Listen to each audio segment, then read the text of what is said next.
Hi all, welcome back to AGORA, an open space to study.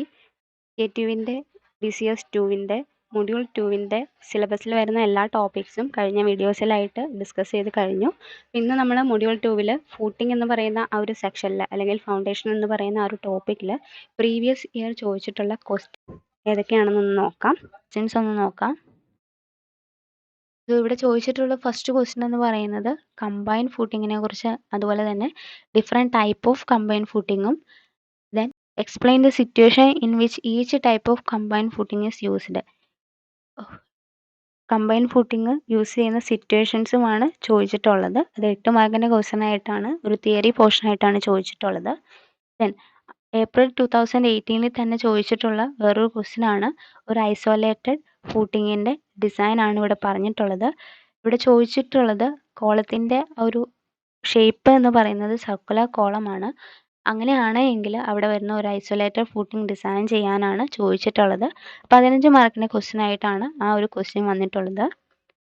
Then December 2019 discuss the analysis of trapezoidal combined footing and sketch the plan and elevation. ഒരു trapezoidal combined ഫൂട്ടിങ്ങിൻ്റെ analysis ചെയ്യുന്നത് എങ്ങനെയാണ്, then അവിടുത്തെ പ്ലാനും എലിവേഷനും വരയ്ക്കാനായിട്ട് 5 മാർക്കിൻ്റെ question ആയിട്ട് ചോദിച്ചിട്ടുണ്ട്. അതുപോലെ തന്നെ ഒരു സ്ക്വയർ കോളം ഡിസൈൻ ചെയ്യാനുള്ള ഒരു പ്രോബ്ലമും 15 മാർക്കായിട്ട് ചോദിച്ചിട്ടുണ്ട്. ഈ ഒരു പ്രോബ്ലം ഒക്കെ നമ്മൾ ഡിസ്കസ് ചെയ്ത സ്ക്വയർ ഫൂട്ടിങ്ങിൻ്റെ അടുത്തത് ഒരു സ്ക്വയർ ഫൂട്ടിംഗ് ഡിസൈൻ ചെയ്യാനുള്ള ഒരു പ്രോബ്ലവും ചോദിച്ചിട്ടുണ്ട് 15 മാർക്കിൻ്റെ ആയിട്ട്. ഈ ഒരു പ്രോബ്ലം ഒക്കെ നമ്മൾ ഡിസ്കസ് ചെയ്തിട്ടുള്ള സ്ക്വയർ ഫൂട്ടിങ്ങിൻ്റെ ഡിസൈനിൻ്റെ അതേ രീതിയിൽ തന്നെയാണ് ഇത് ചെയ്യുന്നത്. വാല്യൂസ് മാത്രമേ ചേഞ്ച് വന്നിട്ടുള്ളൂ, ബാക്കിയെല്ലാം അതേ രീതിയിൽ തന്നെയാണ് ചെയ്യുന്നത്. ദെൻ മെയ് 2019 ഒരു പ്രോബ്ലം മാത്രമേ ഈ ഒരു മൊഡ്യൂളിൽ നിന്ന് ചോദിച്ചിട്ടുള്ളൂ. അതും ഐസൊലേറ്റഡ് റെക്ടാങ്കുലർ ഫൂട്ടിംഗ് ആണ് ഡിസൈൻ ചെയ്യാൻ പറഞ്ഞിട്ടുള്ളത്. ലോഡും സേഫ് ബിയറിംഗ് കപ്പാസിറ്റി ഒക്കെ തന്നിട്ടുണ്ട്. ദെൻ സെപ്റ്റംബർ 2020 ഒരു റെക്ടാങ്കുലർ ഫൂട്ടിംഗ് ആണ് ഡിസൈൻ ചെയ്യാൻ ചോദിച്ചിട്ടുള്ളത്.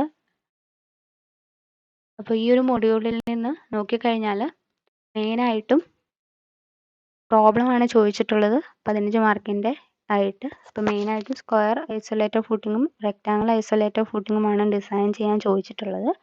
അതിൽ ഒരു ക്വസ്റ്റ്യനിൽ മാത്രം ഒരു സർക്കുലർ കോളമാണ് തന്നിട്ടുള്ളത്. അതായത് ഇതായിരുന്നു question, design and isolated footing for a circular column of diameter 400 mm carrying a service load of 1240 kN, safe bearing capacity of soil 200 kN/m², use M20 concrete and FE 415 grade steel. ഇതായിരുന്നു question 15 മാർക്കിൻ്റെ ആയിട്ട് ചോദിച്ചിട്ടുള്ളത്. ഇവിടെ നമ്മൾ ഒരു circular column എന്നാണ് പറഞ്ഞിട്ടുള്ളത്. അപ്പം എങ്ങനെയാണോ ഒരു സ്ക്വയർ ഫൂട്ടിംഗ് ഡിസൈൻ ചെയ്തത് അതേ രീതിയിൽ തന്നെയാണ് ഈ ഒരു ക്വസ്റ്റ്യനും ഡിസൈൻ ചെയ്യേണ്ടത്. പക്ഷേ ഇവിടെ വരുന്ന ഒരു വ്യത്യാസം എന്ന് പറയുന്നത് അവിടെ തന്നിട്ടുള്ള കോളം എന്ന് പറയുന്നത് സർക്കുലർ ഷേപ്പ് ആയിരിക്കും. അതായത് ഈ ഒരു രീതിയിലാണ് ഇവിടെ നമ്മൾ ഡിസൈൻ ചെയ്യേണ്ടത്. അതായത് ഇവിടുത്തെ ഫൂട്ടിംഗ് എന്ന് പറയുന്നത് ഒന്നെങ്കിൽ റെക്ടാങ്കുലർ കൊടുക്കാം അല്ലെങ്കിൽ സ്ക്വയർ കൊടുക്കാം, കാരണം ക്വസ്റ്റ്യനിലൊന്നും എടുത്ത് പറഞ്ഞിട്ടില്ല. ഇതിൻ്റെ ഉള്ളിൽ വന്നിട്ടുള്ള കോളം എന്ന് പറയുന്നത് സർക്കുലർ ആണ്. അതിൻ്റെ ഡയ എന്ന് പറയുന്നത് 400 mm ആണ്. അപ്പം ഇത് നമ്മൾ എങ്ങനെയാണോ സ്ക്വയർ ചെയ്ത് അതുപോലെ തന്നെയാണ് ചെയ്യേണ്ടത്. ആദ്യം ലോഡ് കാൽക്കുലേഷൻ, പിന്നെ ആ ഒരു ഫൂട്ടിങ്ങിൻ്റെ സൈസ് കണ്ടുപിടിക്കുക. റെക്ടാങ്കുലർ രീതിയിലാണെങ്കിൽ ആ ഒരു രീതിയിൽ സൈസ് കണ്ടുപിടിക്കുക. സ്ക്വയർ ആണെങ്കിൽ ഏരിയ കണ്ടുപിടിച്ചിട്ട് അതിൻ്റെ റൂട്ട് എടുത്തുകൊണ്ട് സൈസ് കണ്ടുപിടിക്കാൻ പറ്റും. ഇനി ഇവിടെ വരുന്ന വേരിയേഷൻ എന്ന് പറയുന്നത് മെയിനായിട്ടും വൺ വേ ഷിയറിൻ്റെ കേസിൽ നമ്മളിവിടെ എടുക്കുന്നത് ഒരു റെക്ടാങ്കുലർ ഫൂട്ടിംഗ് ആണെങ്കിൽ ഇവിടെ എല്ലും ഉണ്ട്, ഇവിടെ വിഡ്ത്ത് ബിയും ഉണ്ട്. സെൻട്രലായിട്ട് DC എന്ന് പറയുന്ന ഒരു കോളം തന്നിട്ടുണ്ട്. DC means diameter of column ആണ് ഉദ്ദേശിച്ചിട്ടുള്ളത്. വൺ വേ ഷിയറിൻ്റെ കറസ്പോണ്ടിങ് വരുന്ന ക്രിട്ടിക്കൽ സെക്ഷൻ എന്ന് പറയുന്നത് കോളത്തിൻ്റെ ഫേസിൽ നിന്ന് എഫക്റ്റീവ് ഡെപ്ത് ഡിസ്റ്റൻസ് മാറിയാണ്. അവിടെ നിന്നിട്ട് ഫൂട്ടിങ്ങിൻ്റെ എഡ്ജ് വരെയുള്ള ഈ ഒരു റീജിയൻ ആണ് area of one way shear എന്ന് പറയുന്നത്. ഇനി നമ്മൾ ഇവിടുത്തെ ഏരിയ എടുക്കുമ്പോൾ, അല്ലെങ്കിൽ ഇവിടെ നമ്മൾ shear force calculated due to factored soil pressure എന്ന് പറയുന്നത് soil pressure into area of shaded region ആണ്. അപ്പോൾ ഏരിയ ഓഫ് ഷെയ്ഡഡ് റീജിയൻ എടുക്കാൻ വേണ്ടി നമ്മളിവിടെ ഈ ഒരു ഡിസ്റ്റൻസ് കണ്ടുപിടിക്കണം. അതെന്ന് പറയുന്നത് ടോട്ടൽ ലെങ്ത്തിൽ നിന്ന് ഈ ഒരു DC മീൻസ് കോളത്തിൻ്റെ ഡയ മൈനസ് ചെയ്തിട്ട് അതേ ഡിവൈഡഡ് ബൈ 2 ചെയ്യുക. ഇത് ഓൾ ഡിവൈഡഡ് ബൈ 2 ആണ് വരുന്നത്. അത് -D ചെയ്യുമ്പോഴാണ് നമുക്ക് ഇവിടുത്തെ ഈ ഒരു ഡിസ്റ്റൻസ് കിട്ടുന്നത്. ദെൻ ഏരിയ എന്ന് പറയുന്നത് ബി ഇൻറ്റു ഈ ഒരു ഡിസ്റ്റൻസ് ചെയ്ത് കഴിഞ്ഞാൽ ഇവിടുത്തെ ഏരിയ കിട്ടും. സോ ഇത് സ്ക്വയർ ഫുട്ടിങ്ങിൽ നമ്മൾ ചെയ്ത സെയിം രീതിയിൽ തന്നെയാണ് ഇവിടെയും ചെയ്യുന്നത്. അതായത് ഒരു സ്ക്വയർ കോളമാണ് തന്നിട്ടുള്ളതിൽ അവിടെ ചെയ്ത സെയിം രീതിയിൽ തന്നെയാണ് ചെയ്യുന്നത്. ഇനി ഇവിടെ വരുന്നത് 2 വേ ഷിയറിൻ്റെ കേസിൽ ചെറിയൊരു വ്യത്യാസമുണ്ട്. അതെന്താണെന്ന് വെച്ച് കഴിഞ്ഞാൽ എല്ലും ബിയുമാണ് ഫൂട്ടിങ്ങിൻ്റെ വിഡ്ത്തും ലെങ്ത്തും. ഇത് കോളമാണ് കാണിച്ചിട്ടുള്ളത്. 2 വേ ഷിയറിൻ്റെ കേസിൽ ക്രിട്ടിക്കൽ സെക്ഷൻ എന്ന് പറയുന്നത് ഫേസ് ഓഫ് ദ കോളത്തിൽ നിന്ന് d/2 ഡിസ്റ്റൻസ് മാറിയായിരിക്കും വരുന്നത്. അതായത് ഈ ഒരു റെഡ് കളർ കാണിച്ചിട്ടുള്ളതാണ് critical section for 2 way shear. Then അതിൻ്റെ പുറമെ വരുന്ന ഈ ഒരു ഗ്രീൻ ഏരിയ ആണ് 2 വേ ഷിയറിൻ്റെ കറസ്പോണ്ടിങ് വരുന്ന ഏരിയ. ഇനി ഇവിടെ നമ്മൾ ഈ ഒരു സർക്കുലർ സെക്ഷൻ, അതായത് ക്രിട്ടിക്കൽ സെക്ഷൻ എന്ന് പറയുന്നത് 2 വേ ഷിയറിൻ്റെ കേസിൽ ഒരു സർക്കുലർ ഷേപ്പാണ്. അപ്പോൾ ഇവിടുത്തെ ഡയ നമ്മൾ കണ്ടുപിടിക്കണം. ഈ ഒരു ഡിസ്റ്റൻസ്, അതായത് ഈ ഒരു എൻഡ് തൊട്ട് ഇവിടം വരെയുള്ള ഡിസ്റ്റൻസ് കണ്ടുപിടിക്കണം. അതിനുവേണ്ടി ഇവിടം തൊട്ട് ഇവിടം വരെയുള്ള, അതായത് ഈ ഒരു കോളത്തിൻ്റെ ഡയ എന്ന് പറയുന്നത് DC ആണ്. അത് എത്രയാണോ ക്വസ്റ്റിന് തന്നിരിക്കുന്നത് ആ വാല്യൂ, അതിൻ്റെ കൂടെ d/2 + d/2 ആഡ് ചെയ്ത് കഴിഞ്ഞാൽ നമുക്ക് ഈ ഒരു ക്രിട്ടിക്കൽ സെക്ഷൻ്റെ ഡയമീറ്റർ കിട്ടും. ഇനി 2 വേ ഷിയറിൽ നമ്മൾ ആദ്യം കാൽക്കുലേറ്റ് ചെയ്യുന്നത് പെരിമീറ്റർ ഓഫ് ക്രിട്ടിക്കൽ സെക്ഷൻ ആണ്.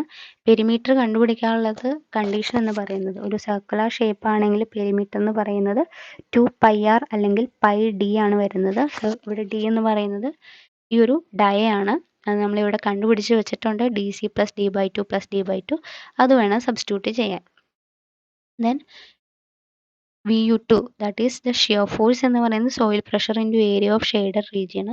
ഷെയ്ഡഡ് റീജിയൻ എന്ന് പറയുന്നത് ഈ ഒരു ഗ്രീൻ റീജിയൻ ആണ്. ഏരിയ ഓഫ് ഷെയ്ഡഡ് റീജിയൻ എന്ന് പറയുന്നത് total area of footing that is L into B minus ഈ ഒരു ക്രിട്ടിക്കൽ സെക്ഷൻ എന്ന് പറയുന്നത് സർക്കുലർ ഷേപ്പാണ്, അതിൻ്റെ ഏരിയ അതെന്ന് പറയുന്നത് π/4 ഇൻറ്റു d² ആണ്. That is DC + d the whole square.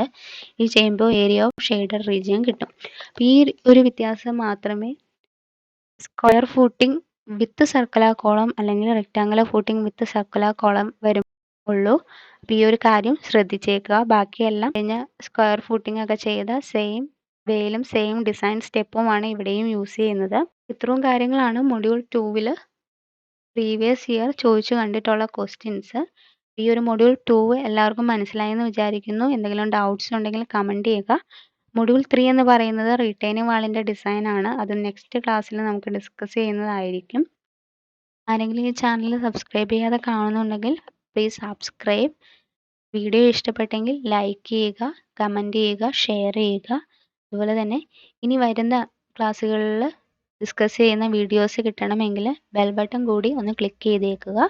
അപ്പോൾ ഇന്നത്തെ വീഡിയോ എല്ലാവർക്കും ഇഷ്ടപ്പെട്ടെന്ന് വിചാരിക്കുന്നു. Thank you for watching this video.